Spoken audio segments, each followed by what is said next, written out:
one. What a gift to share in all that God has done. What a gift to be celebrating goodness and grace. What a gift to rejoice in this holy place. Here, when the love of God is found, then peace rules our hearts, grace and mercy abound. May all join in one grateful song. Let our words be true and our hearts be strong. What a gift to be gathered, to be joined all as one. What a gift to share in all that God has done. What a gift to be celebrating goodness and grace. What a gift to rejoice in this holy place. Here in simplicity and grace, our hearts come to know of the welcome embrace that God grants to each of us here when we turn toward faith and away from fear. What a gift to be gathered, to be joined all as one. What a gift to share in all that God has done. What a gift to be celebrating goodness and grace. What a gift to rejoice in this holy place.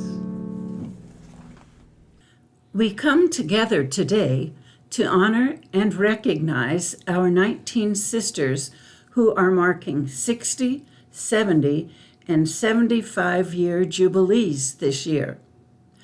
We are deeply grateful for them and for their loving presence in our lives.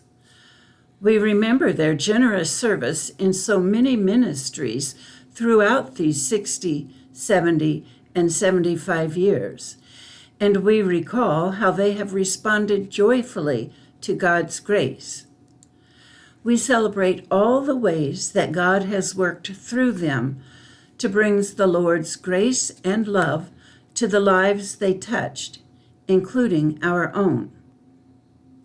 These three sisters, entering in 1949, remember their coming together in Leavenworth in those first days, recalling those first tentative steps, the postulant garb, the schedules, the bells, the Kansas heat. They all began the formation that, as they learned from the Constitution, would happen in the fullest sense over a lifetime. The world was a different place as they took that first journey up the front lane. Harry Truman was president and announced his Fair Deal program. The North Atlantic Treaty, NATO, was signed, and consumer products introduced, including the photocopier, junior mints, silly putty, and whoppers. In 1949, the first 12 women graduated from Harvard Medical School.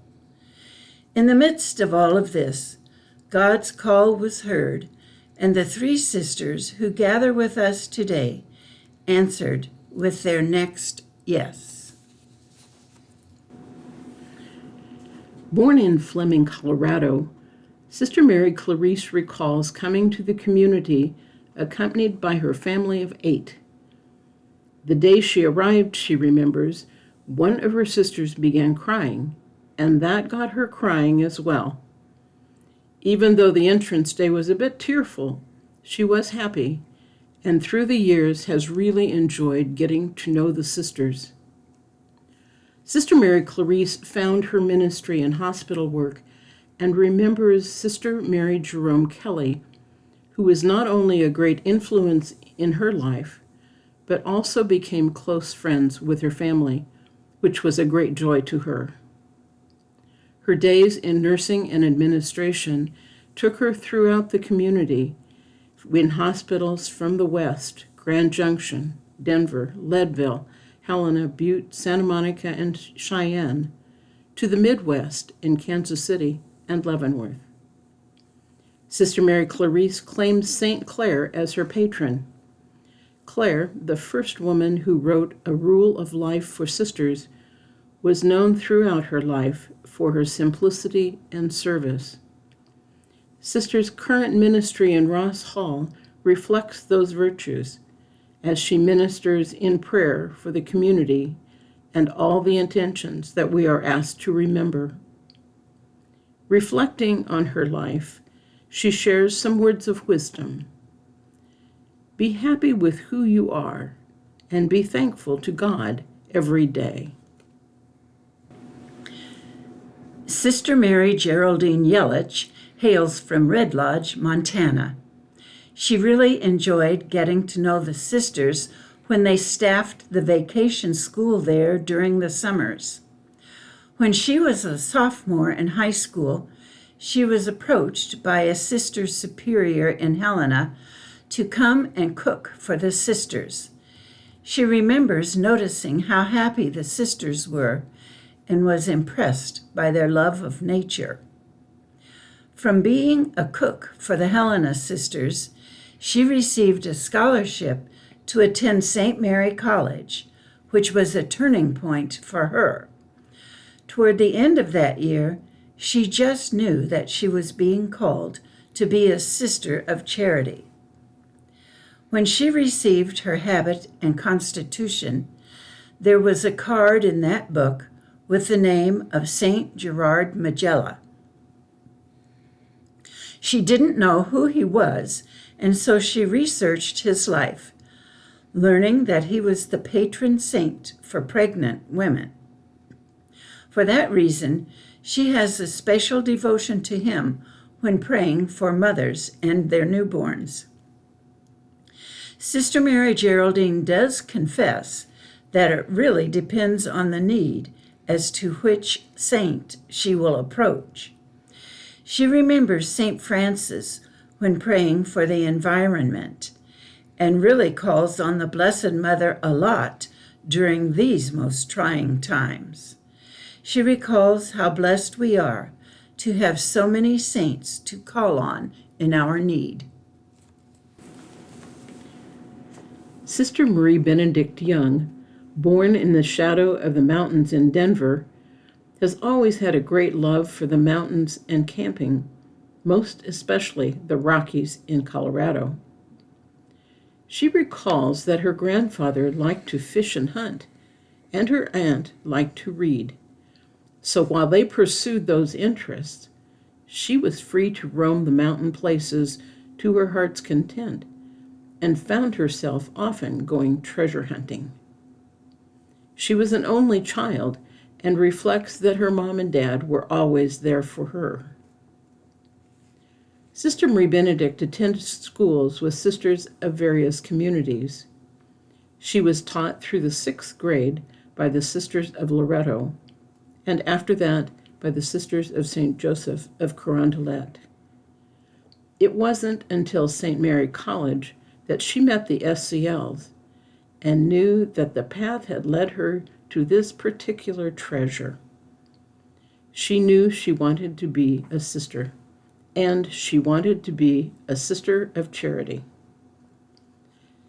After enjoying the life of a teacher in many community schools, Sister Marie Benedict is not finished with books quite yet, as she helps Sister Elizabeth Glicksky keep the sisters reading with books from the Mother House Library. She also shares that she has a special devotion to the Blessed Mother first and foremost, and then St. Anthony and St. Jude. If she is out walking, she always prays to all of them to keep her on her feet and upright. What a gift to be gathered, to be joined all as one. What a gift to share in all that God has done. What a gift to be celebrating goodness and grace. What a gift to rejoice in this holy place. 1954 was the year that these 8 sisters arrived in Leavenworth to begin the journey that would lead them to celebrating 70 years with us today. 1954 had other distinguishing events, as the Supreme Court ruled in the case of Brown versus the Board of Education, making race-based segregation in schools unconstitutional. That year also saw Dwight Eisenhower sign the bill that established Social Security. Joseph McCarthy was censured by the Senate for his radical anti-communism witch hunt, and Ellis Island was officially closed as a point of immigration. On the lighter side, the first color television broadcast was an electronic marvel. Sister Mary Cecile Breen remembers well the group who were called the Hogan Sisters. There were 18 of them teaching at Bishop Hogan High School when she was a student there. She visited the convent, which at that time was a very small house, and marveled that, even as crowded as they were, the sisters were all happy and treated each other so well. After graduating high school, she journeyed to St. Mary College and confided in Sister Frances Therese, who taught her in high school and college, that she felt called to live the life of the SCLs. Little did Sister Frances Therese know that Cecile, at the ripe old age of 17, had not shared her vocation with her parents before meeting with Sister Mary and Scylla. The news would come later, with her mother intuiting it and her father wondering aloud, with a grin, "So, how long will they keep you in solitary confinement?" Hearing that there would be 8 years' discernment before final vows calmed his concerns, and he agreed to it. The contemporary saints, whose passion for advocacy for human rights always spoke to her. Saint Oscar Romero was one of her favorites because of his defense of the poor and dedication to social justice. Reflecting on a commitment of 70 years, Sister Cecile shared, "It is so important that while you are young, to really appreciate the body and mind God has given you. Know they are a gift from God. Know that you are a gift from God." When she was 6 or 7, Sister Jean Martin Dawson knew that she had a call to live the life of a sister. But it was her senior year in high school with the Benedictines where that vocation became much more focused. Shirley Rose Dawson, at the age of 18, found her way to the Sisters of Charity and Leavenworth, from the Colorado Mountains to the Kansas flatland. As she looks back, she sees that she has been influenced in her life by many along the way. She encountered wonderful people as an elementary teacher, principal, educational consultant, and superintendent, and left her own imprint on schools, teachers, and students from Wyoming to Montana to Oklahoma to Colorado and Kansas. Music has also called her spirit with the flute and voice, and even the electronic horn, which enhance our worship at Mass and prayer. When asked if there was any wisdom she wanted to share, characteristically she answered, "Oh, I would rather listen to yours."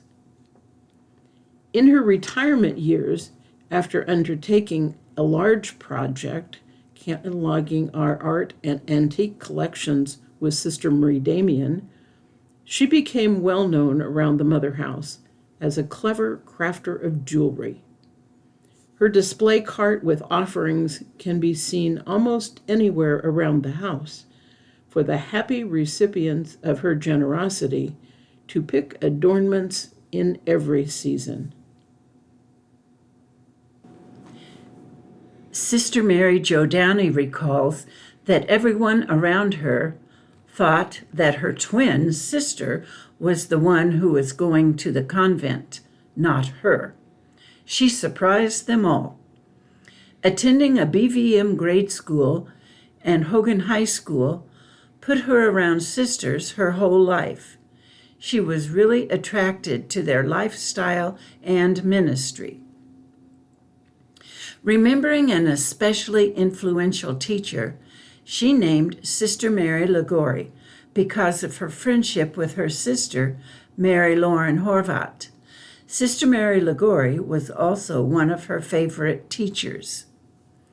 With a very diverse listing of ministries, Sister Mary Jo began as a high school teacher, encountering students at Bishop Ward High School, Immaculata, and Butte Central High School. Later, as a physician assistant and clinical officer, she would serve at Matoso Clinic in Kenya, Africa. Those skills were also put to use later at Duchenne Clinic for the underserved in Kansas City, Kansas. Using other skills to help those who needed a hand up, she taught GED at Donnelly College. Through the years, she reflects that she made some very good friends in college, and some went on to become SCLs and remained SCLs. Some became SCLs and left, and some were just friends of the community. She is grateful for them all. From her experience, she shares, "You know that when you are an SCL, that other SCLs will always have your back, and those bonds of friendship are unbreakable." Looking back through her memory book, Sister Loretta Fick can see most clearly a childhood steeped in deep religious values. She remembers going to early daily Mass with her mother and the family or block rosary that was said with sometimes their whole Catholic neighborhood joining in on Friday nights. She remembers that in the 8th grade, she was chosen to be the one to crown Mary in a May crowning ceremony in the parish church.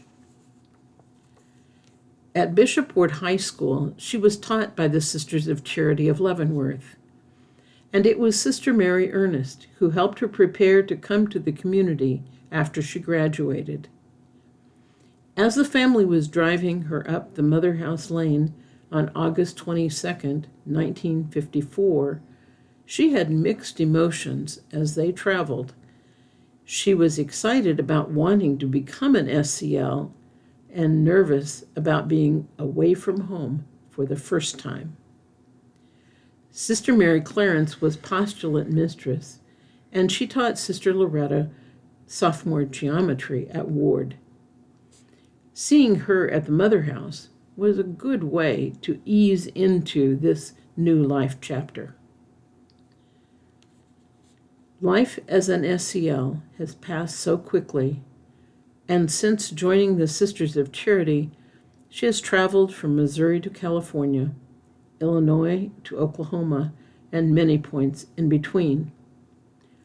Sister Loretta Fick says that rewarding is the word that best describes my life. I have enjoyed all the SCLs, students, parents, and friends in numerous missions in the many states where I have taught.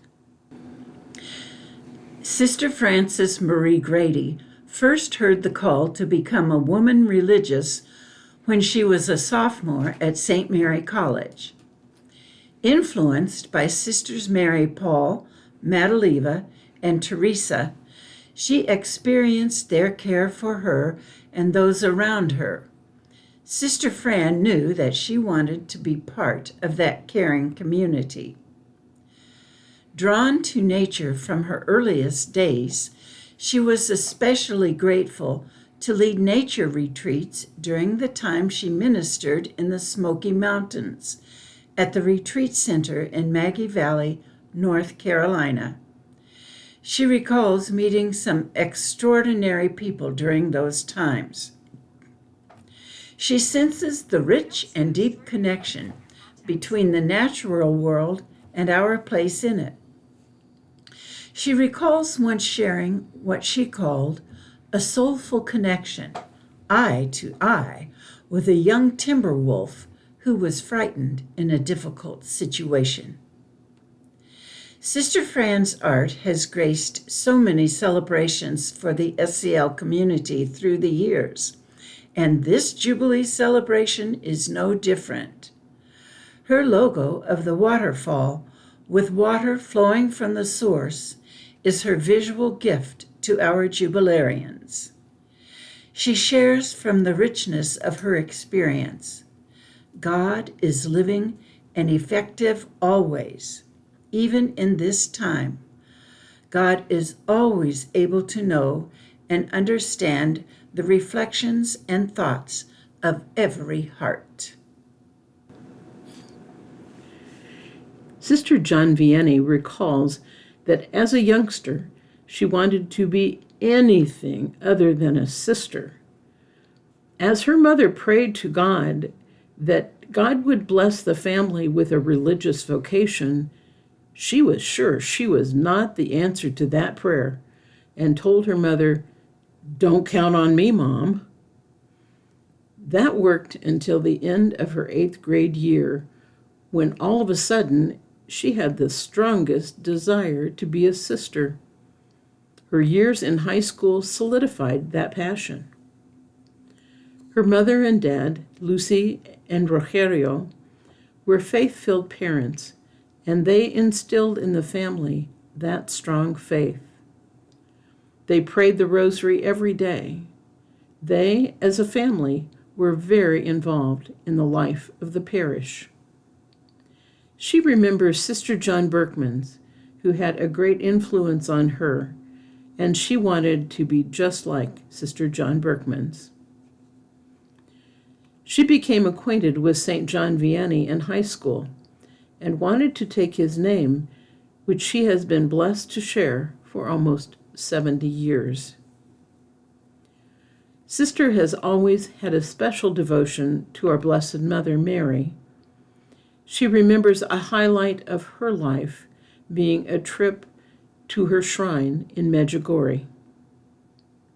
Reflecting back, she shares that, "Be aware that we are all made in God's image and should strive to be holy as He is holy." Sister John Vianney, or Sister JV as she is known around the house, is filled with gratitude to have been chosen and called to be a Sister of Charity of Leavenworth. And she is grateful for all our sisters who have been her companions on this journey. Being with the sisters in Ross Hall, she narrates, has been an added bonus. St. Mary College is a frequently listed spot for discernment, and Sister Marie Michael Mollis also found it so. At St. Mary, she went to Mass daily and actually describes it as falling in love. Her father was not supportive when she told him of her decision, and her grandmother intervened. She reminded him that at 9 months old he had polio, and the doctor said he would not live, but he did. And, she said, "Now I know why." One of her most precious memories is when her dad was dying of cancer, and she was sitting with him. He opened his eyes and said to her, "I have been proud to be your father." Saint Teresa of Avila is a special saint for her. Sister Marie Michael was born on the great Saint Teresa's birthday as was her grandmother. St. Teresa accomplished a lot of things, and her life influenced Sister Marie Michael to do the same. A lot of things she never felt she could do.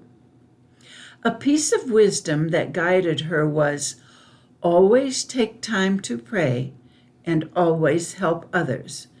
You can do far more than you think you can, with God's help. When she first entered the SCL community, Sister Marie Michael thought she would be a nurse, but as she said, I found out that God knew me better than I knew myself, because she found that she loved teaching. She was sad at first, but through the years, she found great joy in teaching. From the 3rd grade, Sister Mary Jane Schmitz was drawn to religious life. Helping that grow was Sister Helen Joseph, who greatly influenced her choice to go to a Catholic high school. That choice broke a family tradition, but influenced her vocation and the rest of her life. Sister Mary Jane recalls a story about a man, Papa John, who was a volunteer in the school program for older folks. He listened to children read and helped with school lunch. For a special event, the children presented him with a helium balloon. That affirmation meant so much to John that he wouldn't let the balloon lose its buoyancy. He would quietly and repeatedly slip away and get it refilled so no one would notice. That balloon lasted for months. It was a small thing that became a very large thing in his life, and he treasured that dear gesture. Elizabeth of Hungary, Sister Mary Jane's confirmation saint, has remained her favorite. Elizabeth's ability to care for the poor in adverse circumstances always inspired her. Through her life, Sister Mary Jane has found the importance and value of small things done with love. As Papa John's story narrates, and she reflects, 70 years of doing small things with love is no small thing. What a gift to be gathered, to be joined all as one. What a gift to share in all that God has done. What a gift to be celebrating goodness and grace. What a gift to rejoice in this holy place. As the 1964 class began their journey together, the U.S. economy was in a growth period, and President Johnson declared the war on poverty that included a feeding program and Medicare. The 24th Amendment was ratified, ensuring equal voting rights. President Johnson signed the Civil Rights Act into law. Civil unrest led to race riots in Harlem and across the country. Broadway saw the introduction of shows like Hello, Dolly, Fiddler on the Roof, and Funny Girl. And cigarettes started printing a health warning on each package by federal mandate. Sister Margaret Finch spent most of her growing up years in Topeka, Kansas, and shares that her vocation took a serious hold as a senior at Hayden High School. A particular sister who influenced her was Dolores Brinkle. She also mentions with affection her grandmother Carr and her influence through how she lived her faith day by day.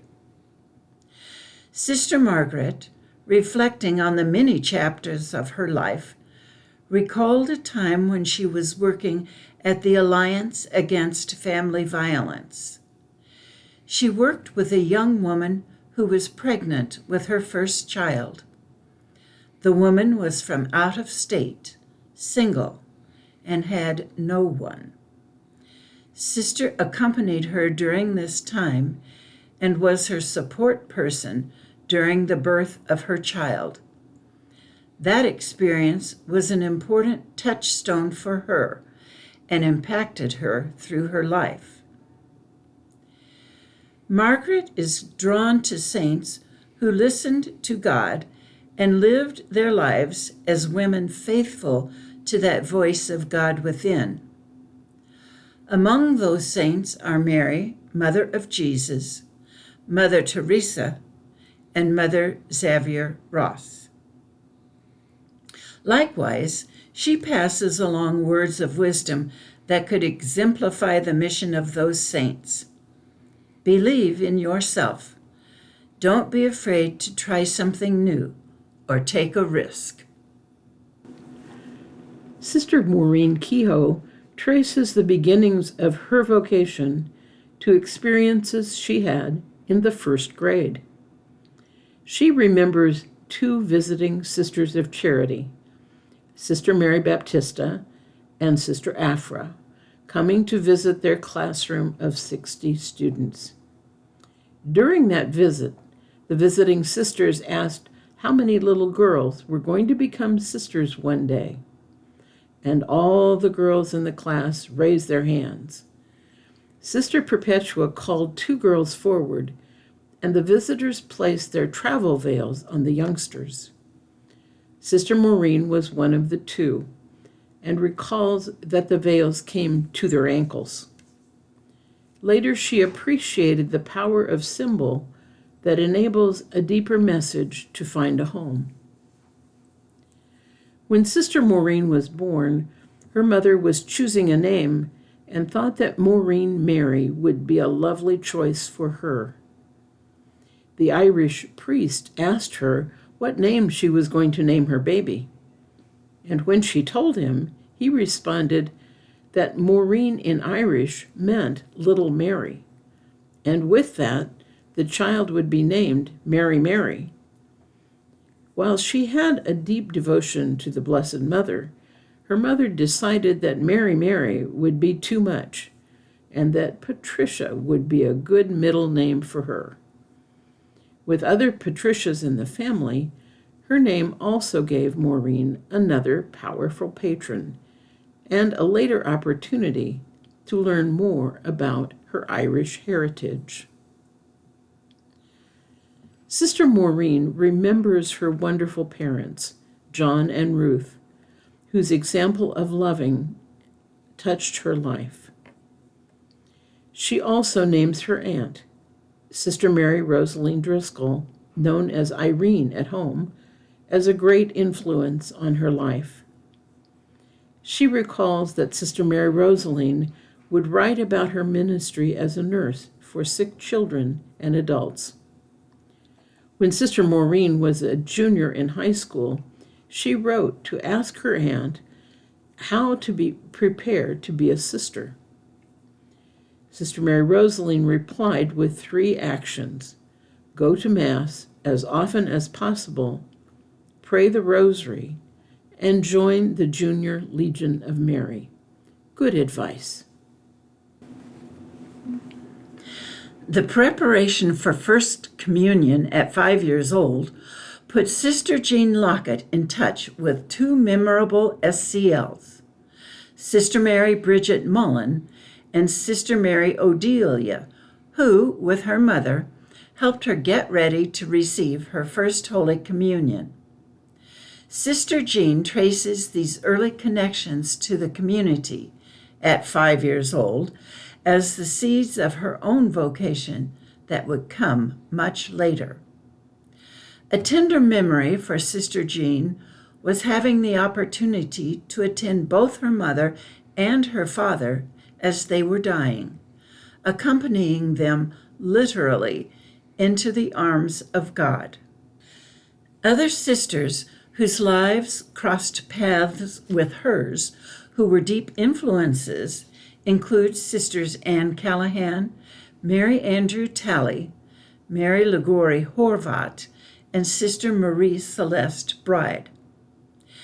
Sister Jean has a particular devotion to Saint Therese of Lisieux, the Little Flower, who is quoted as saying, "We must abandon the future into the hands of God." She recalls a moment from her novitiate retreat that has always stuck with her. She remembers Father Andrew Jow saying, "Long-faced lovers of Christ are arguments for atheism." Long-faced she is not, as she embraces each chapter of her life and this latest chapter, which has brought her back to Leavenworth from Topeka with Sister Anne Moylan. St. Mary College, and the example of the college sisters, was a potent attractor for Sister Susan Rieke when she was a sophomore there. She recalls the sisters, especially Sister Mary Ernestine Whitmore, remembering their friendliness to the students, their holiness, and their love for one another. She also adds that she noticed the fun they had with one another. St. Francis of Assisi is a saint who holds a special place with her. She was born on his feast day, and beyond that, she narrates, he was an odd bird, but loved God passionately. Though not a saint, anyone who knows her knows of her passion for the work and life of Emily Dickinson. Perhaps Emily's Jubilee wish for Sister Susan might be captured from these lines. I hope your rambles have been sweet, and your reveries spacious. Her life came back full circle to the college, now university, where she was professor, English and faculty chair, language and literature department chair, and held the McGilly Chair in liberal studies. And in somewhat retirement, she still honors all the relationships that made up her life with families, colleagues, sisters, and students, holding memories in her own time of the friendliness, holiness, love, and fun of all those placed on her path that has brought her to this time of Jubilee. She also shares, in response to what wisdom from 60 years she passes along, I wish I were wise. Sister Jean Marian Rilinger was taught by the Benedictine sisters, but when her sister, Sister Dorothy Marie, became a sister of charity, that was a powerful influence for her. She recalls that in the 8th grade, she had inklings of a vocation, and that those grew as she did. She recalls that entering the novitiate, she encountered Sister Anne Lorraine and knew her as a very kind and graceful woman in her movements, and was impressed by her actions. Sister Dorothy Marie was her daily example, and Sister Jean Marian remembers that Sister Dorothy Marie knew what to do and did it very gracefully, even when she perhaps didn't want to. Sister Jean Marian is very devoted to the Blessed Mother and is honored to carry her name. A form of the name Mary was also held by her sisters and mother, and so that devotion and love of Mary came from a very early place in her family. Her words of wisdom challenge us to maintain a sense of humor and gratitude throughout life. Living with a sense of openness and thankfulness for all God's gifts is a place she wants to find herself. Those gifts are different at different times of life, and living with gratitude allows them all to be accepted. Sister Phyllis Stowell remembers, as a high school student and choir member, watching the faithful on Good Friday line up and process down the aisle to honor the cross. She recalls thinking that she wanted to someday serve these people as a sister. Earlier, when preparing for confirmation, she first felt the desire to be a sister. Early influences included her mother and also Sister Mary, her high school music teacher. She shares that Sister Mary always had time to listen to them in high school, and she often offered insights and good advice for inquiring young minds. Throughout her life, she has been gifted by those she has lived with and shared life with along this journey. Lessons learned and recommended would include be attentive, listen, pray, and then, when appropriate, do something, no matter how small. Sister Phyllis shares that she feels especially blessed by having the opportunity to know many sisters from different communities. Her work with the Catholic Sisters of Kansas came through her time as community counselor, as well as national opportunities through Charity Federation and LCWR groups. She also values her opportunities to minister in varied cultures. Those experiences were wonderful openings for learning, and they broadened her mind and heart. Sister Marian Theisen remembers that her mother talked about the sisters who taught her in the Catholic elementary school in Hallettsville, Texas. As she heard her mother's stories, she began to think about becoming a religious sister. High school brought her to Billings Central Catholic High School and the Sisters of Charity of Leavenworth as teachers. That solidified the desire to enter the Sisters of Charity of Leavenworth. In her senior year, Sister Regina helped her complete all paperwork, and she was accepted.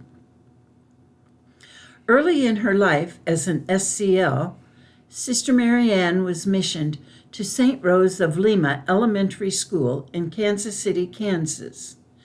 Sister Ellen Dorr was teaching there, and she took this fledgling teacher under her wing in those first years of formation as a teacher.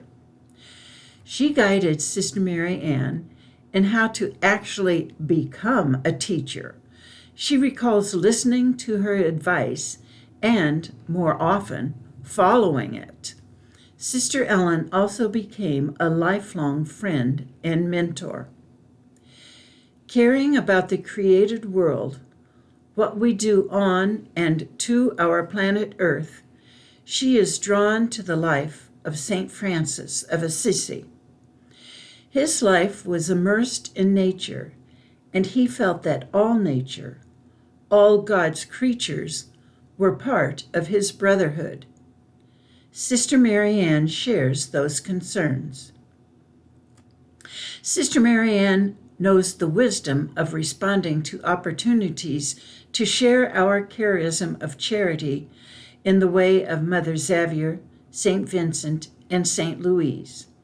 She is especially happy to be able to give more time to assisting those in need through the Leavenworth Interfaith Community of Hope.